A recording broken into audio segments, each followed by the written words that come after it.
Refreshing Wild Cherry Cola meets smooth cream. The treat you deserve. Pepsi Wild Cherry and Cream.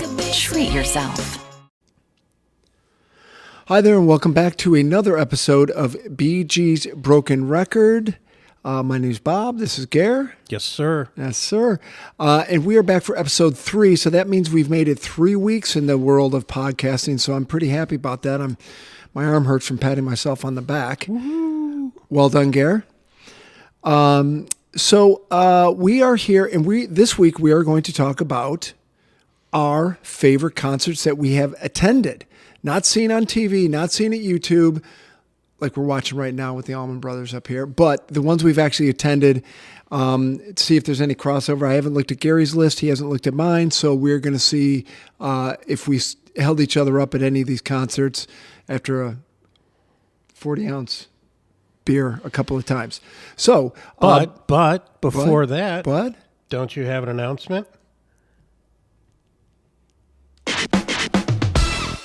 And what's that? Our first sponsor? Oh, our first sponsor? You take it. Well, I've been burning up the phones all week trying to get sponsors, but we do have a sponsor. It is. Do tell.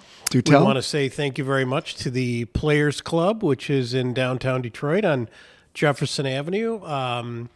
They've been at the current Playhouse since 1920. Oh. On Jefferson, but the club is 110 years old? Correct. Something like that, yeah. And we just want to say thanks to everybody down at the Players Club, which is a all-male theater group, one of the oldest in the country. Yep. And we just want to say thanks for taking a chance on us and having you guys as our first sponsor. Yeah, thank you guys. I appreciate that. So this week, we're going to dive into something that we think is kind of formed our viewpoint on music over all these years, but you're going to have to hang tight for 1 second to find out what that is.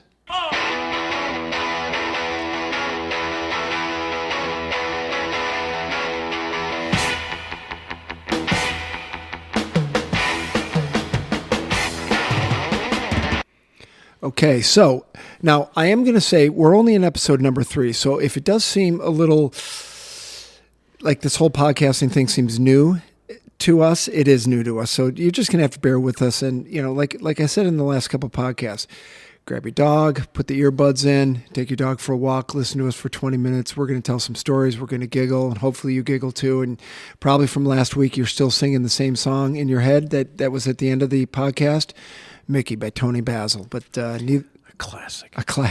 But neither one of us saw her live. I don't even know if she toured. Oh, I doubt it. No, you know what? I bet she did the Shed tour. I bet she did one of those probably. Pine Knob. You've got 30 minutes, and she probably came out and did that song as the highlight, and 15 or 10 other songs, and bada boom, bada bing, and then next thing you know, Flock of Seagulls comes on. Okay, right. All right. So this week we're going to talk about concerts that we've seen, kind of ones we consider the best and why, and then if there's any overlap, we're going to laugh about that too. So. I'm going to let Gare, you throw one out there. I'm going to start, and boy, the memory gets a little tough after all these years. But 1982, U2, and I want to say it was at the Fine Arts, which is downtown Detroit. Fox? You sure it wasn't the Fox? No, the Fine Arts Theater. It only held about 1,500, right around the corner. Or it could have been the Adams Theater right there off the Grand Circus. Okay.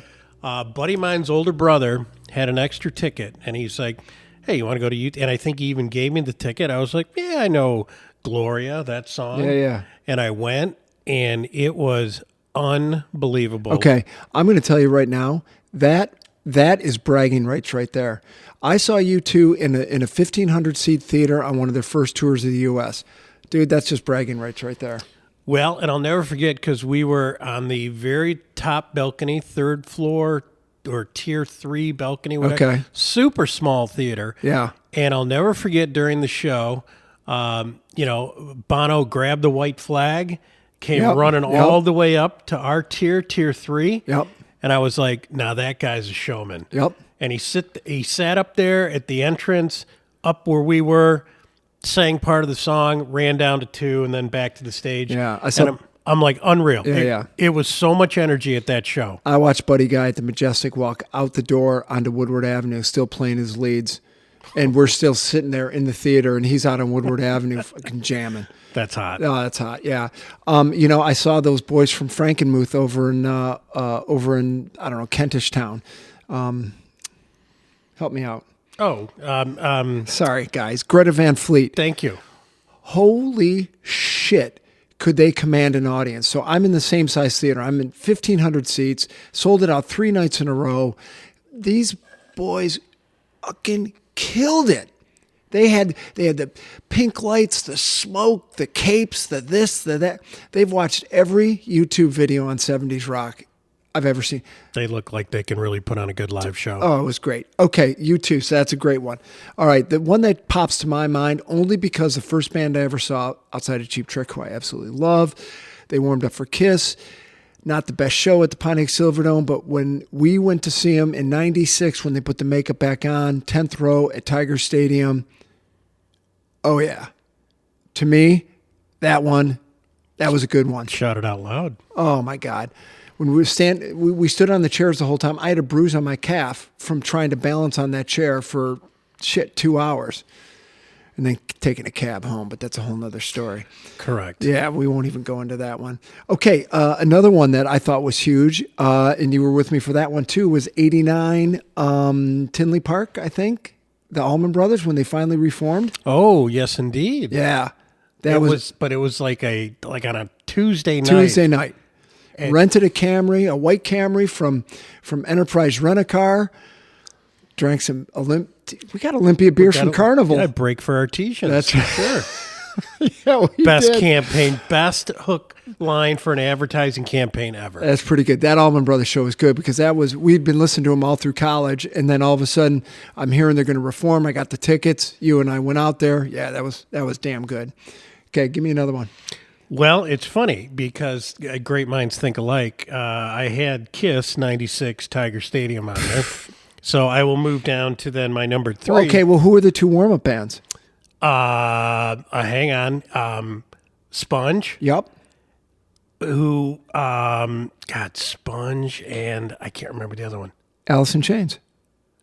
Oh, yes. Yeah. Yeah. Yeah. Okay. I think I've seen Alice in Chains twice then since they were warm-up. Okay, so you've got Kiss 96 also.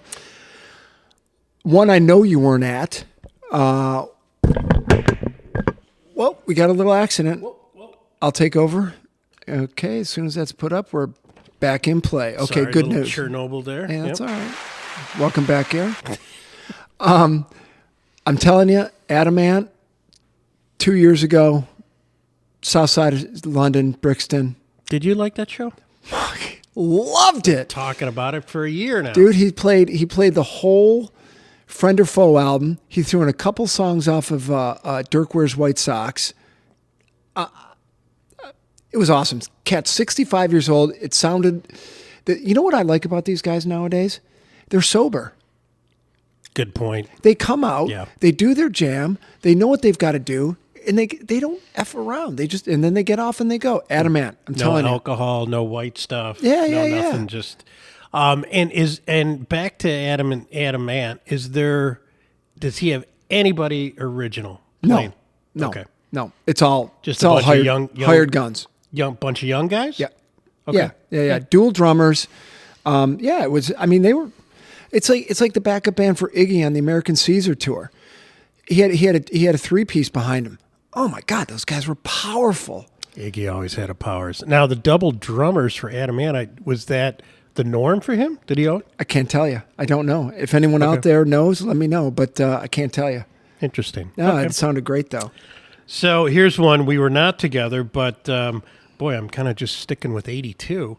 Elvin Lee at the Royal Oak Music Yeah, Theater. you told me about that one. So he had his Woodstock guitar with the peace sign on it, Yep. and still wearing his white clogs. And he Boy, those was, had to stink. Oh, hopefully he used a little odor eaters. in Yeah, those. something. He was phenomenal and loud. Oh my God, was he loud at Royal Oak. at Royal Oak? I saw Thorogood and 80 at the Royal Oak Theater. That was a damn good show. Alvin Lee, The Pride of Nottingham, England. I did not know that. Yeah, I just figured that out the other day. The same Nottingham, England, the home of the band Fudge Tunnel. Yeah, true. I do not. Well, you know that now. They do a cover. They do a cover of Cat Scratch Fever. Look it up, people. Okay, so Alvin Lee. I wish I saw that show. Tracks, 1986, Black Flag. Nice. Slip It In tour, pure dynamite. I mean, you're right up at the front of the stage. Hot and sweaty in there. And it was Bad Neighborhood. It had everything. Where was Tracks again? Gratiot? 7 and Gratiot. Lovely. maybe? Oh, Yeah. lovely. Yeah, okay. Not a good hood. Yeah. Bob Mould, 91, on the campus of Northwestern. Tickets were $5. It was Bob Mould and an amp. And an angry And Bob he was Mould. an hour and a half late. Oh, dude, he was so late. Oh, you were with me. It was me and Pammy. No, I think it was Ship? yeah. No. Yeah. I could have swore Yeah, it Pam was. was there. Anyways, Bob Mould with an amp, angry, spitting on stage. Yep. And just pissed off to be just there. angry. Yep. But great show because I like the anger. I saw him at the Electric.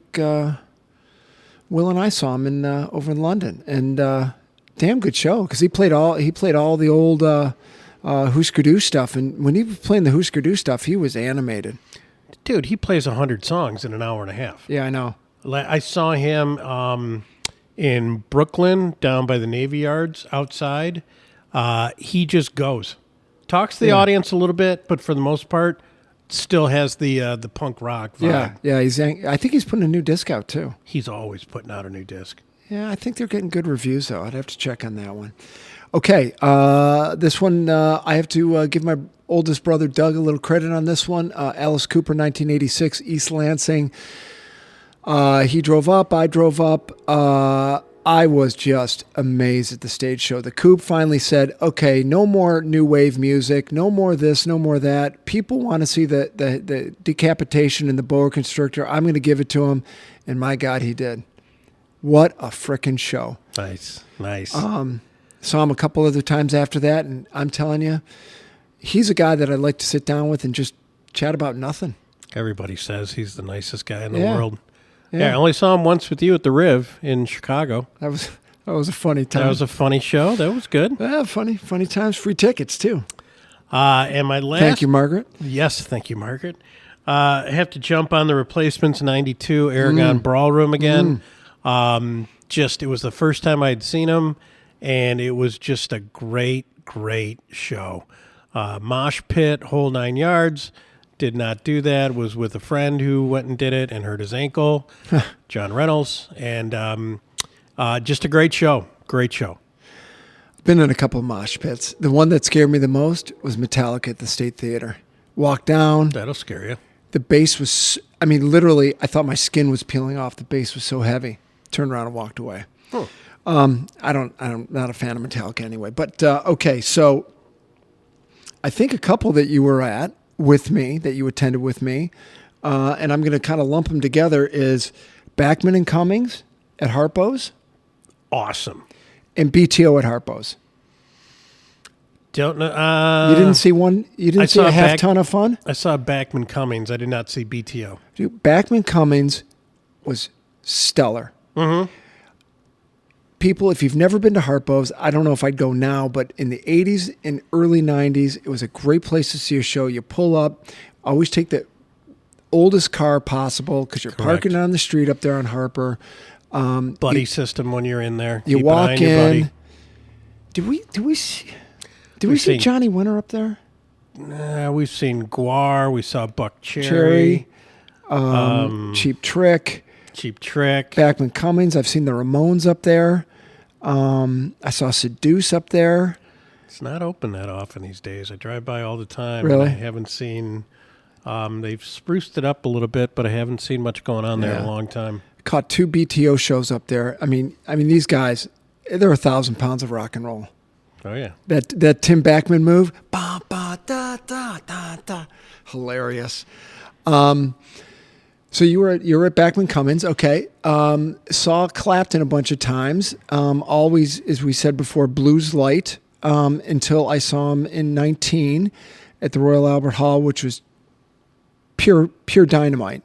I thought his music selection was great. He had a great backup band. He had Doyle Bramhall on guitar. And when we saw Lenny a couple of weeks ago, I told him that I saw him and I thought it was great. And his comment to me, he goes, I've always gauged Clapton's concerts by the backup band he's got. If it's a bad one, forget it. Good point. Joe Louis Arena, it was awful. His backup band, it was that Phil Collins soft Yikes. music. Gross. Oh, Gross. I was so bummed out. But the one at Royal Albert 2019, he killed it. Nice. Okay. How many times have we seen Cheap Trick together? We saw him at the Ritz of Roseville. Ritz in Roseville, Harpo's. Harpo's. I saw him at the soundboard at No, that's the only 2 times I've seen Cheap Trick. Was I saw him at some little. Ritz Roseville Can and you? Harpo's. I mean, those guys played the bloody Ritz in Roseville. They would. I mean, back in the day, it seems like they'd play anywhere, any place that was a gig to get them out and get exposure. Weren't they starting to get their credit back in the mid '90s? And they played the Ritz in Roseville. Completely. I mean, Billy Corrigan was just screaming their praises. Oh, everybody screams their praises, man. Is that the right way to say it? Sure. Praise their screams? Say anything you want. I can say anything. Podcast. That's right. You guys aren't paying for this, are you? Right. There's no rules. So Cheap Trick's always been a damn good show. I mean, they are, talk about the consummate band. I mean, I've never heard a bum note from those guys. And I do not know how Tom Peterson can still stand up after 40, 50 years playing with that band with a 12-string bass. That is the heaviest bloody thing I've ever held in my life. That's all he ever plays? It's all he ever plays. He just plays chords on it. How do you tune a 12-string bass? You have a good guitar tech. You have to. Okay, here I'm going deep on this one. One of the greatest rock albums ever created. Saw the band at the Ritz in Roseville. Izzy Stradlin and the Juju Hounds. Great disc. Great disc. Great show. Ian McLagan from The Faces. Rick Richards from Georgia Satellites. Izzy, obviously, from Guns N' Roses. And that guy just went poof. He disappeared. Just went He's releasing albums or songs online. Nothing has gotten close to that original album that he put out. It was just. And what was that? Early 90s? Nah, well. I'm going to say. Because I saw Guns N' Roses. 92-ish, but Yeah. he had bailed by then. Well, I saw him 1990. What was that place in Wisconsin? Was that owned by Jan Janssen?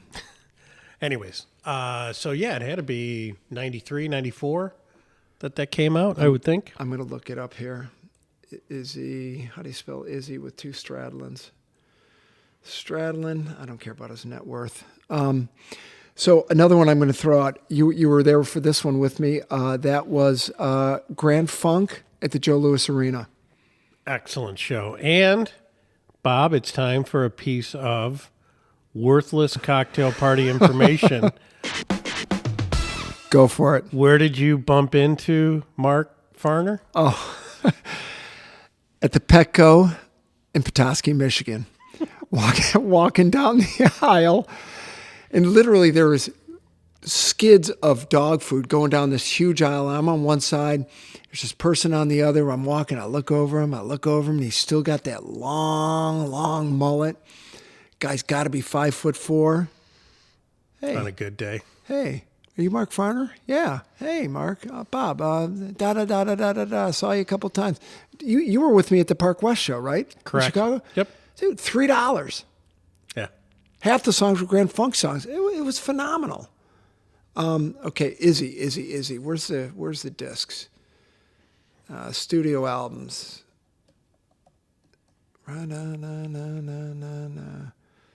With the Juju Hounds. 92. Thank you. 92. Okay. Grand Funk, JLA, great show.